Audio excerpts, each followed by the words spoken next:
नमस्ते। Hindi tutorial classes में आप सभी का स्वागत है। आज हम लोग कक्षा 9 के लिए निर्धारित पाठ्यपुस्तक स्पर्श भाग 1 में संकलित वैज्ञानिक चेतना के वाहक चंद्रशेखर वेंकटरामन पाठ के अंत में दिए गए प्रश्नावली में से या प्रश्नावली के कुछ प्रश्नों को समझने का प्रयास करेंगे। लेकिन इसके पहले अगर अभी तक आपने इस पाठ के पहले वाले वीडियो को नहीं देखा है तो उसे अवश्य एक बार देख लें, कारण वह वीडियो आपके लिए महत्वपूर्ण होने वाला है। उसका लिंक इस वीडियो के नीचे डिस्क्रिप्शन बॉक्स में दिया जा रहा है। तो आइए अब आगे चलें और देखें इस पाठ के अंत में किस किस प्रश्नों को शामिल किया गया है।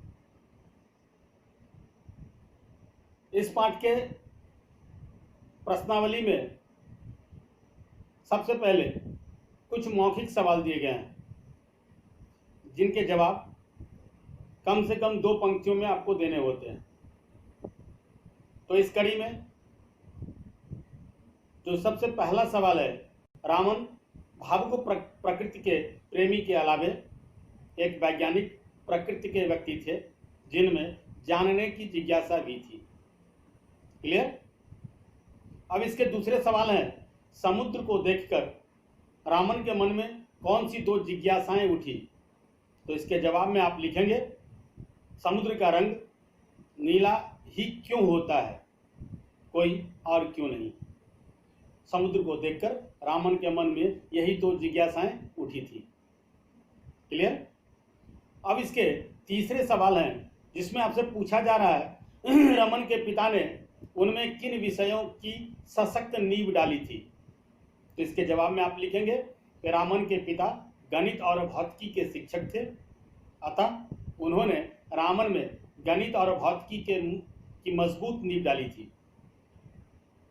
चौथा प्रश्न है, वाद्य यंत्रों की ध्वनियों के अध्ययन के द्वारा रामन क्या करना चाहते थे। तो इसके जवाब में आप लिखेंगे कि वाद्य यंत्रों के अध्ययन के द्वारा रामन इनके ध्वनियों के पीछे छिपे रहस्यों को जानना चाहते थे। इस दौरान उन्होंने अनेक देसी और विदेशी वाद्य यंत्रों का अध्ययन किया। क्लियर?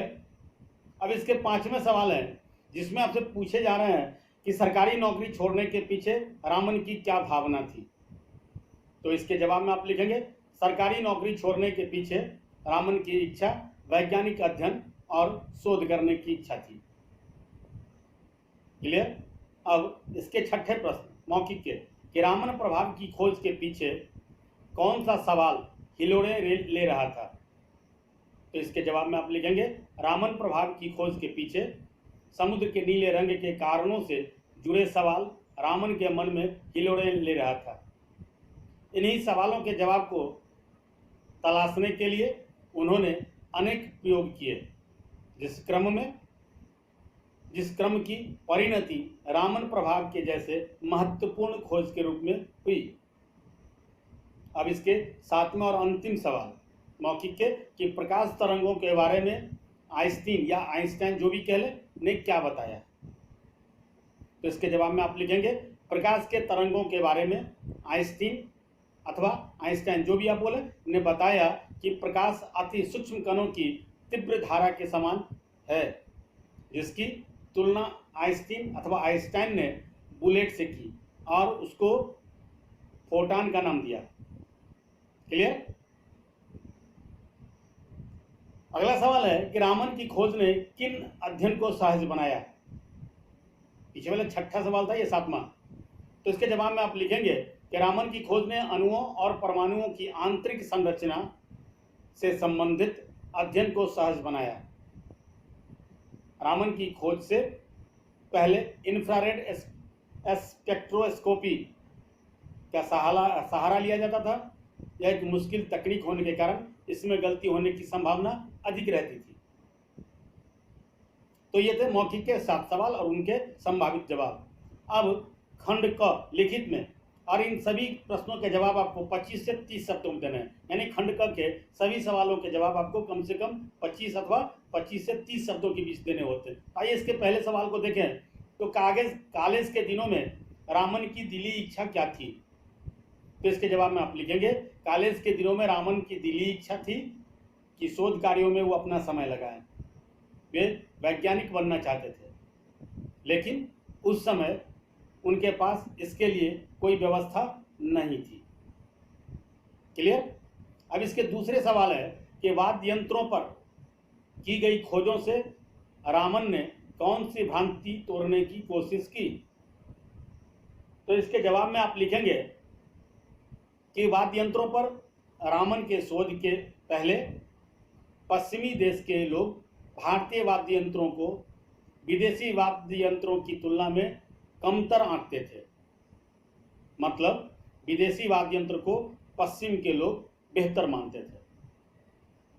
रामन ने वाद्य यंत्रों पर शोध कर यह साबित कर दिया कि भारतीय वाद्य यंत्र विदेशी वाद्य यंत्रों से बेहतर है। क्लियर? अब इसके अगले सवाल हैं कि रामन के लिए नौकरी संबंधी कौन से निर्णय कठिन था? तो इसके जवाब में आप लिखेंगे, जब रामन को कलकत्ता में वित्त विभाग में नौकरी करते 10 वर्ष बीत गए थे या बीत चुका था, उसी समय कलकत्ता विश्वविद्यालय में बतौर प्राध्यापक वहां काम करने का एक प्रस्ताव आशुतोष मुखर्जी ने उनके सामने रखा। प्राध्यापक की तुलना में वित्त विभाग में नौकरी करना न केवल अधिक प्रतिष्ठित काम था, बल्कि उनकी तनख्वाह और सुविधाएं भी अधिक थी। ऐसे में नौकरी को छोड़ प्राध्यापक के रूप में काम करने का निर्णय लेना काफ़ी कठिन था। फिर भी उन्होंने अपनी अच्छी खासी नौकरी को छोड़ दी। उन्होंने पैसों और सुविधाओं की जगह सरस्वती की सेवा करना अधिक श्रेयस्कर समझा। सचमुच यह निर्णय लेना अपने आप में एक मुश्किल काम था। क्लियर? अब अगला सवाल है कि सर चंद्रशेखर वेंकट रामन को समय समय पर किन किन पुरस्कारों से सम्मानित किया गया था? तो इसके जवाब में आप लिखेंगे कि चंद्रशेखर वेंकट रामन को उनके खोज के लिए समय समय पर अनेक पुरस्कारों से सम्मानित किया गया, जिनमें वर्ष 1924 में उन्हें सबसे पहले रॉयल सोसाइटी की सदस्यता से सम्मानित किया गया। फिर 1929 में सर की उपाधि उन्हें दी गई। 1930 में रामन को भौतिकी में अभूतपूर्व योगदान के लिए नोबेल पुरस्कार प्रदान किए गए थे। इसके अलावा उन्हें और भी कई पुरस्कारों से सम्मानित किया गया था, जिनमें रोम का मैथ्यूसी पदक, रॉयल सोसाइटी का ह्यूज पदक, फिलाडेल्फिया इंस्टीट्यूट का फ्रैंकलिन पदक और सोवियत रूस के लेनिन पुरस्कारों के नाम विशेष रूप से उल्लेखनीय हैं। इसके अलावा रामन को 1954 ईस्वी में देश के सर्वोच्च नागरिक सम्मान भारत रत्न से भी सम्मानित किया गया था। चंद्रशेखर वेंकट रामन नोबेल पुरस्कार पाने वाले देश के पहले वैज्ञानिक थे। क्लियर? अब इसके 5वें सवाल है कि रामन को मिलने वाले पुरस्कारों ने भारतीय चेतना को जागृत किया, ऐसा क्यों कहा जाता है? तो इसके जवाब में आप लिखेंगे कि रामन को मिले पुरस्कारों ने समस्त भारतीयों को अपने अंदर सम्मान और एक आत्मविश्वास को महसूस किया या महसूस कराया। ये भारतीय युवकों के लिए प्रेरणा के स्रोत बन गए। रामन को हमेशा अपने देश और अपने देश की संस्कृति से गहरा लगाव था, यह हमेशा से रहा। अतः उन्होंने भारतीयों में विज्ञान के प्रति और अधिक रुचि पैदा करने के वास्ते अनेक प्रयास किए हुए। कौन? रामन ने। इस प्रकार रामन देश के अंदर राष्ट्रीय चेतना का संचार किया। वे जीवन पर्यंत सैकड़ों छात्रों का मार्गदर्शन कर अनेक भावी पीढ़ियों को वैज्ञानिक बनने की प्रेरणा दी। क्लियर?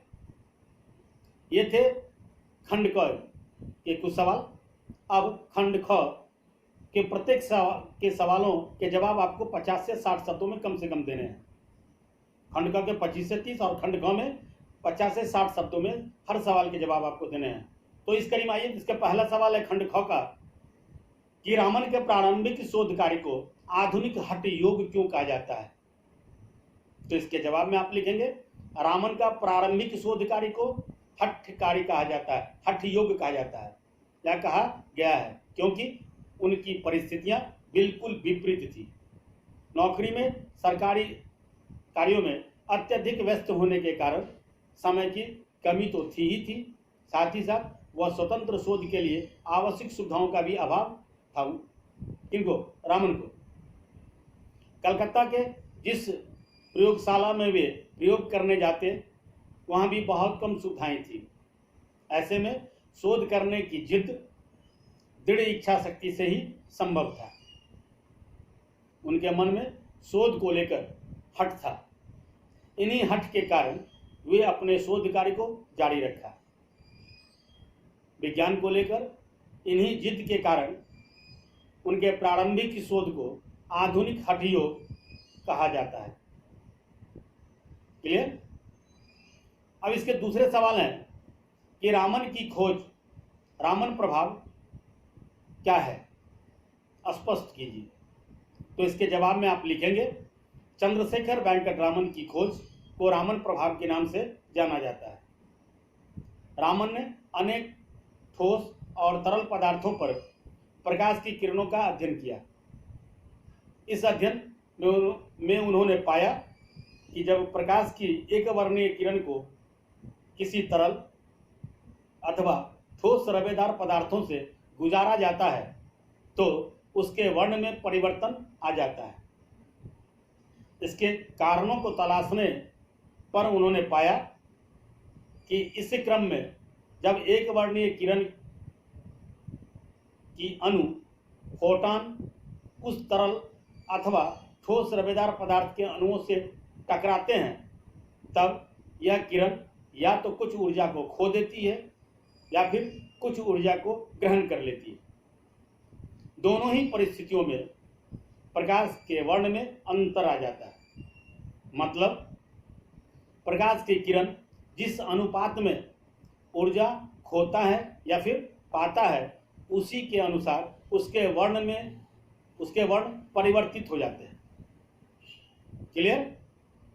अब इसके तीसरे सवाल हैं कि रामन प्रभाव की खोज से विज्ञान के क्षेत्र में कौन कौन से कार्य संभव हो सके।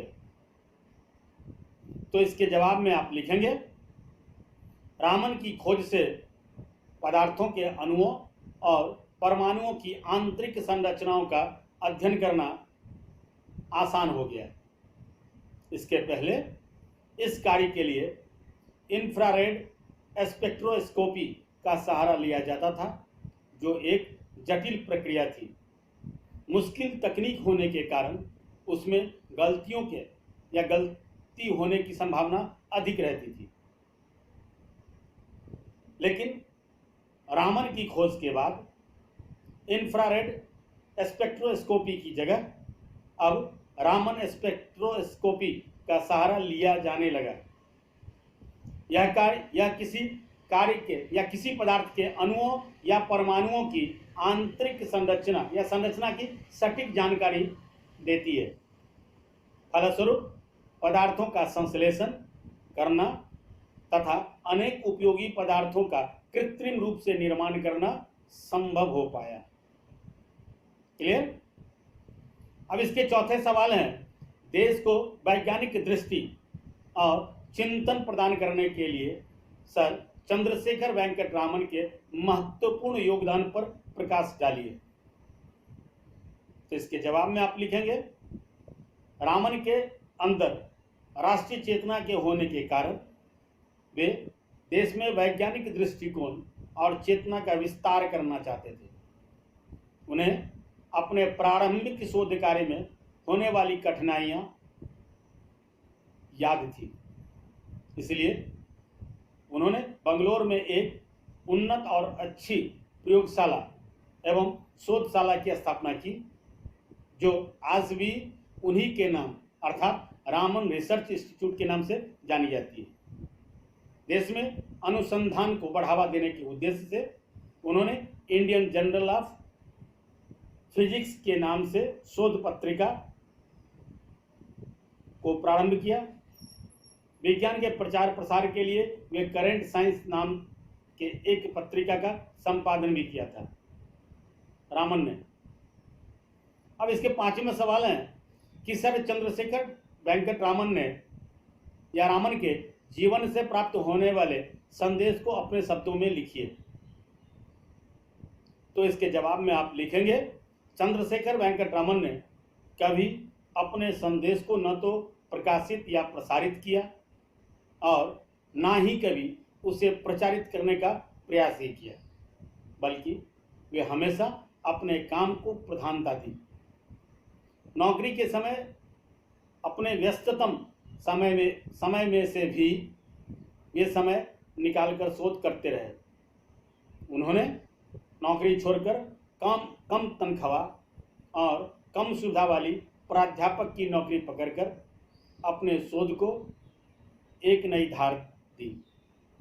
इससे यह संदेश मिलता है कि अगर जरूरत पड़े तो अधिक सुविधाओं का त्याग करके कल्याणकारी कार्यों के लिए जीवन को अर्पित कर देनी चाहिए। उन्होंने भारतीय छात्रों को विज्ञान में अनुसंधान के लिए जिस प्रकार प्रेरित किया वह तो अनुकरणीय है ही, साथ ही स्वदेश और अपने संस्कृति के प्रति उनके अनुराग भी अनुकरणीय है, जिसका उन्होंने पूरे जीवन तक यानी जीवन पर्यंत उसका निर्वाह किया था।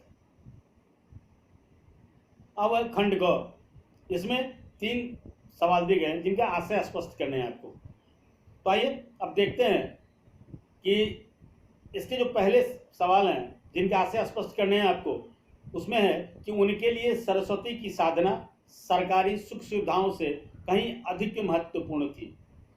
इसके आशय स्पष्ट करने हैं। तो इसके आशय स्पष्ट करते हुए आप लिखेंगे कि इस पंक्ति का आशय है कि रामन सरस्वती के साधक थे। वे वैज्ञानिक प्रकृति के एक सच्चे अन्वेषक थे। वे अपने जीवन में सुख और सुविधाओं की जगह शोध को अधिक महत्व दिया। तभी तो उन्होंने अधिक वेतन और सुविधाओं वाली नौकरी को छोड़कर कलकत्ता विश्वविद्यालय में बतौर प्राध्यापक काम करना स्वीकार कर लिया। वे अपने व्यक्तिगत जीवन में भी पैसों के बदले शोध और शिक्षा दोनों को ही अधिक श्रेष्ठकर माना। अब इसके दूसरे सवाल हैं कि हमारे पास ऐसी न जाने कितनी ही चीजें बिखरी पड़ी हैं जो अपने पात्र की तलाश में हैं। इसके आशय स्पष्ट करने हैं। तो इसके जवाब में आप लिखेंगे, इस पंक्ति का आशय है कि हमारे आसपास अनेक प्रकार की चीजें बिखरी पड़ी हुई होती हैं या पड़ी हैं। उन सभी के बारे में सटीक जानकारी प्राप्त करने की आवश्यकता है। उन्हें संवारने की जरूरत भी है ताकि उसे नया रूप दिया जा सके। इन घटनाओं पर शोध करने वाले खोजियों की हमेशा से तलाश है। क्लियर? अब इसके तीसरे सवाल है कि वह अपने आप में एक आधुनिक हठ योग का उदाहरण था। इस पंक्ति का आशय स्पष्ट करने के लिए कहा जा रहा है। तो इसके जवाब में आप लिखेंगे, हठ योग का मतलब किसी काम को उसके अंजाम तक पहुंचाने की जिद से है। हठ योगी ये नहीं देखते कि स्थिति या उनकी परिस्थिति उनके अनुकूल है या नहीं। वे बस अपने धुन में रहते हैं। वे विपरीत परिस्थितियों में भी अपने काम को कभी अधूरा नहीं छोड़ते, उसे पूरा करके ही छोड़ते। रामन कलकत्ता में सरकारी नौकरी करते हुए भी बहुबाजार स्थित Indian association for the cultivation of science नामक प्रयोगशाला में नित्य जाते। वहाँ के सीमित संसाधनों वाले काम चलाओ प्रयोगशाला में वे प्रयोग करते। यह उनके हठ योग का उदाहरण प्रस्तुत करता है। तो ये थे कक्षा 9 के लिए निर्धारित पाठ्यपुस्तक स्पर्श भाग 1 में संकलित वैज्ञानिक चेतना के वाहक चंद्रशेखर वेंकटरामन पाठ के अंत में दिए गए प्रश्नावली के कुछ प्रश्न और उन प्रश्नों के संभावित उत्तर। आशा है यह वीडियो आपके लिए उपयोगी होगा, यह आपको पसंद भी आया होगा। यह वीडियो आपको पसंद आया हो तो इसे लाइक करें, इसे अपने मित्रों तक अवश्य शेयर करें, और अगर अभी तक आपने चैनल को सब्सक्राइब नहीं किया है तो चैनल को सब्सक्राइब करें, बेल आइकन जरूर दबाएं ताकि समय से नए वीडियो का नोटिफिकेशन आप सबको मिल सके। आप देखते रहिए हिंदी ट्यूटोरियल क्लासेस। धन्यवाद।